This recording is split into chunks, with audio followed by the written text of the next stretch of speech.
Baiklah, Assalamualaikum warahmatullahi wabarakatuh, Bapak Asisten dan rekan-rekan. Sebelumnya perkenalkan kami dari kelompok 3 kelas B dalam mata kuliah Bioinformatika dengan anggota kelompok yang pertama, Utami Saraswati dengan nomor BP 2010421011, saya sendiri Ferina Winata dengan nomor BP 2010421012, kemudian Ramadana Makfiroh dengan nomor BP 2010421014.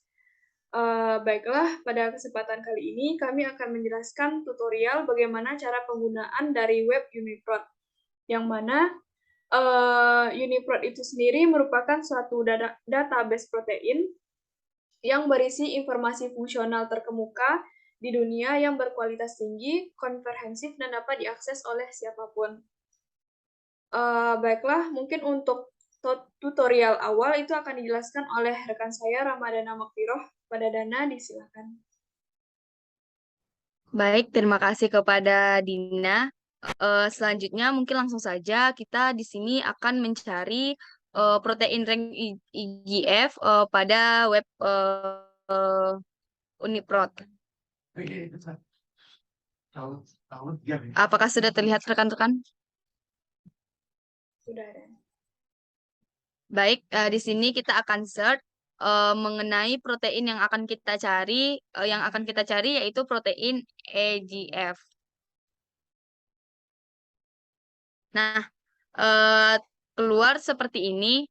Langkah yang pertama itu kita melihat berapa jumlah data yang muncul dari protein EGF ini. Bisa kita lihat pada awal ini yang Uniprot KB itu ada 4.970 result yang ini. Nah, langkah selanjutnya itu kita melihat apa sih nama protein pada EGV tersebut. Nah, di sini kita bisa melihat protein names. Nah, di protein names ini inilah nama-nama proteinnya seperti proepidermal growth factor. Kita scroll lagi ke bawah, ada epidermal growth factor, proheparin binding EGF like growth factor. Kita lihat ke bawah. Nah, ada epidermal growth faktor like protein 6 sampai seterusnya. Langkah selanjutnya, kita akan melihat apa saja sih nama gen pada protein EGF tersebut. Nah, kita lihat ke samping dari yang protein names, itu ada gen. Nah, dari gen ini kita bisa melihat nama-namanya. Ini ada EGF. Kita scroll ke bawah, juga ada HBEGF, DTR, DTS, HEGFL.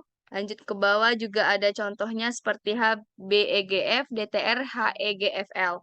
Nah, kita scroll saja ke atas itu banyak sekali macam-macam dari nama protein dan juga gen pada EGF ini. Mungkin tutorial mengenai langkah-langkah pada pencarian jumlah data dan juga nama protein dan gen itu saja. Saya kembalikan kepada rekan saya, Ferdina. Baik, terima kasih Dana. Mungkin untuk penyampaian selanjutnya itu akan saya sampaikan sendiri.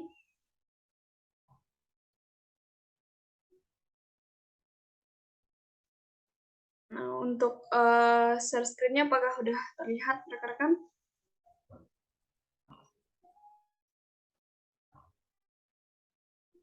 Baiklah, itu untuk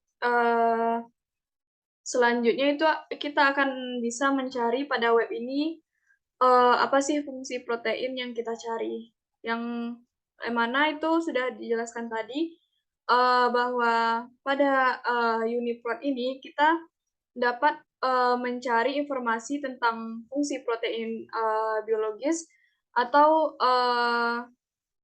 web ini juga dapat menyediakan sumber utama informasi protein dan fungsinya untuk para peneliti itu khususnya pada bidang proteomik. Baiklah, untuk yang langkah selanjutnya itu kita bisa mengklik salah satu ID untuk bisa masuk ke fungsinya. Nah, kita contohkan pada ID P01133 ini, yang mana ini merupakan protein yang terdapat pada Homo sapiens atau manusia.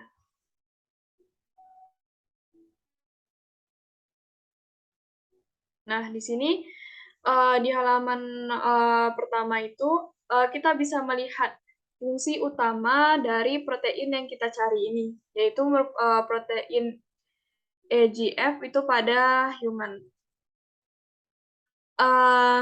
Yang mana fungsi utamanya itu sendiri itu merupakan protein untuk merangsang pertumbuhan berbagai jaringan epidermal dan epitel in vivo dan in vitro dan beberapa fibroblast dalam kultur sel.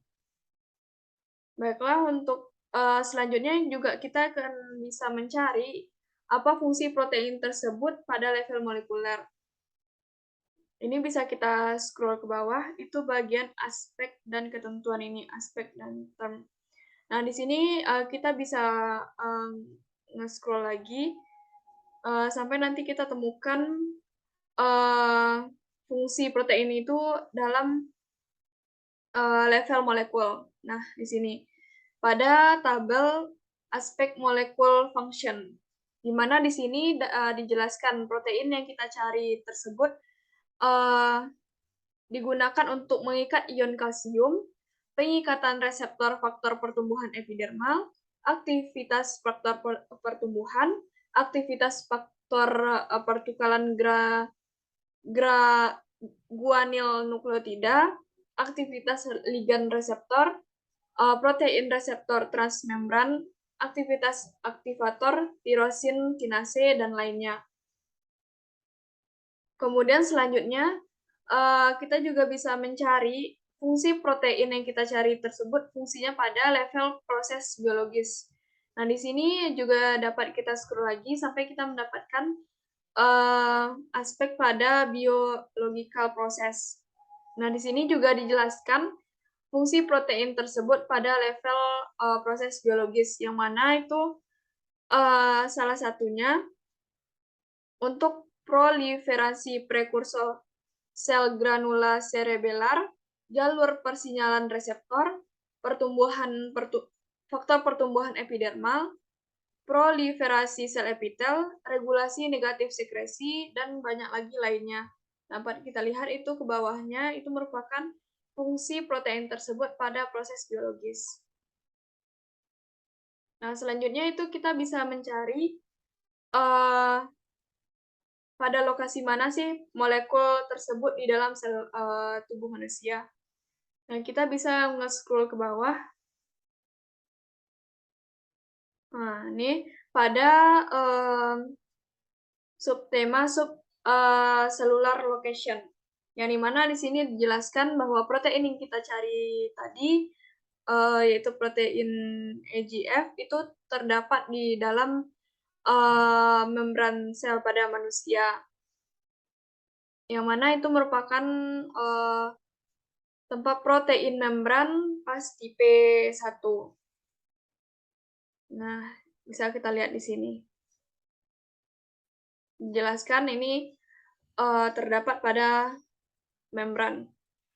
Mungkin untuk penjelasan dari saya, mungkin itu yang dapat saya jelaskan. Selanjutnya mungkin untuk penjelasan selanjutnya dipersilahkan kepada Utami Saraswati. Kepada Tami disilahkan.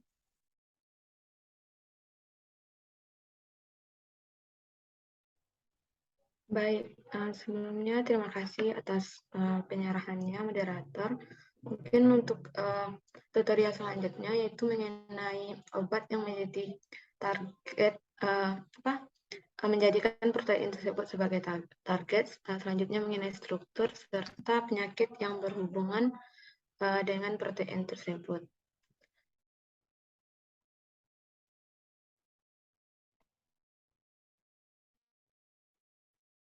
Sebelumnya, apakah sudah nampak rekan-rekan? Sudah, Mi. Baik. Mungkin lanjut saja ya rekan-rekan. Untuk mengetahui apa saja obat yang menjadikan protein tersebut sebagai target, kita bisa melihat pada bagian disease and variant, di mana di sini di bagian paling bawahnya kita melihat bagian drug bank. Di bagian drug bank di sini kita mengetahui ada 4 bagian obat yang menjadikan protein tersebut sebagai target. Mungkin kita bisa mengklik yang bagian pertama. Nah, untuk bagian ini mungkin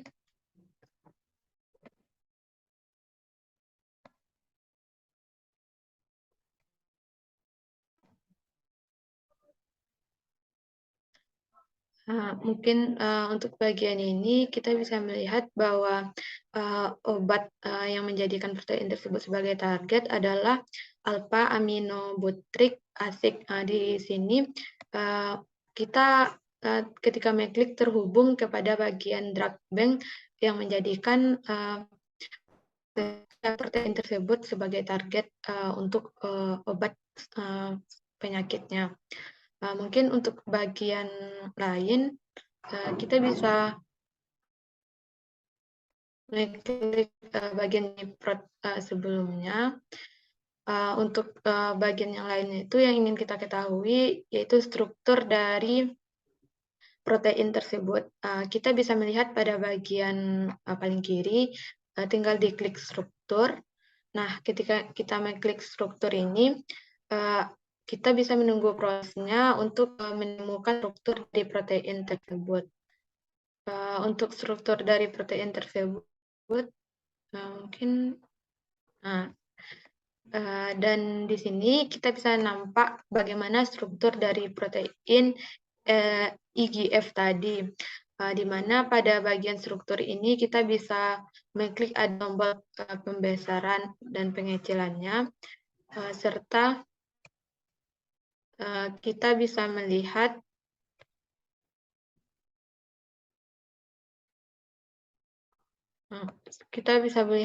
di sini ada tombol kontrol yang berfungsi untuk merubah bagian dari struktur protein tersebut. Selanjutnya kita bisa kembali lagi pada bagian disease and variant untuk mengetahui untuk bagian disease and variant, kita scroll ke bagian paling bawah. Kita akan mengetahui penyakit yang berhubungan dengan protein IGF tersebut. Untuk mengetahuinya, kita bisa mengklik yang bagian MIM yang ada di bagian bawahnya.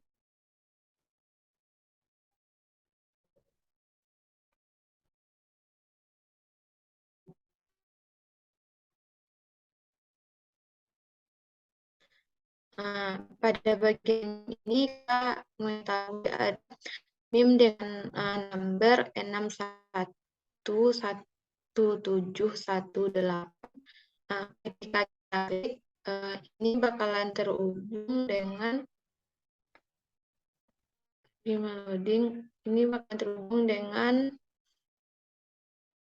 OMIM, yang dimana pada OMIM ini ada bagian yang menjelaskan mengenai penyakit tersebut, mana penyakitnya yaitu hipomagnesia 4 renal atau yang dikenal dengan AHOMG 4. Pada hipomagnesia ini kita bisa mengetahui di mana lokasi dari penyakit tersebut memiliki lokasi yaitu 4Q25, serta kita bisa mengetahui fenotip dari penyakit tersebut, mana fenotipnya yaitu hipomagnesia 4 berada di renal. Selain tersebut, kita juga mengetahui fenotip MIM number-nya, serta keterangan-keterangan lain berkaitan dengan penyakit tersebut, misalnya di mana gen atau lokus NIM number-nya, serta nama gennya seperti IGF atau protein IGF, serta fenotip mapping K, di mana kita mengetahui kuncinya yaitu 3. Mungkin itu penjelasan terkait dengan penyakit, struktur, serta obat yang menjadikan protein tersebut sebagai targetnya. Mungkin itu dikembalikan kepada moderator. Baik, terima kasih Tami dan terima kasih rekan-rekan telah menjelaskan tutorial pada web UniProt ini, yang mana dapat kita simpulkan pada web ini kita bisa mencari protein apa yang mau kita cari dan fungsinya, letaknya, dan pada organisme apa dia ditemukan. Mungkin sekian tutorial dari kelompok 3. Kami minta maaf kalau ada kekurangan. Semoga tutorial ini bermanfaat. Kami tutup. Assalamualaikum warahmatullahi wabarakatuh.